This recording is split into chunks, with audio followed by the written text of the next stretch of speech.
एक काळ होता, एक वेळ होती, स्वतःची भाकरी बांधून घ्यायची आणि समाजसेवकांचा प्रचार करायचा.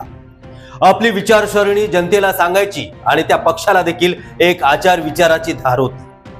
त्या विचाराला प्रभावित होऊन निर्माण व्हायचा तो एक कार्यकर्ता.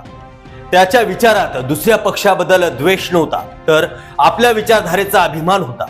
जन्माला त्याच पक्षात आणि मेला देखील त्याच पक्षात असा कार्यकर्ता आपण पाहिला.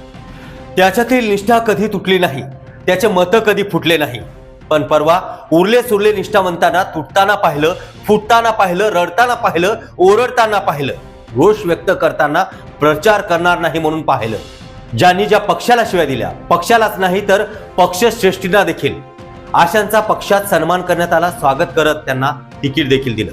पण ज्यांनी अक्षरशः गेल्या 2 ते 3 दशकांपासून फक्त एका पक्षात एकनिष्ठ राहून वाट पाहिली, त्यांना तब्बल 9 वर्षानंतर आलेल्या निवडणुकीला डावलण्यात आलं. आता मात्र खरंच होते नव्हते तेवढे सगळे निष्ठावंत संपले. हेच हवं होतं त्या पक्षाला, त्या नेत्यांना. एकदा कधी निष्ठावंत कंटाळून निघून जाईल आणि मनसोक्त आपण निर्णय घेता येईल. बघूया आता नक्की पुन्हा एकदा सत्ता कुणाची येईल, कोणाचा पराजय आणि कोणाचा विजय होईल. यालाच अनुसरून आजचा आमचा स्पेशल एपिसोड आहे निष्ठावंता तुला शोधू कुठे.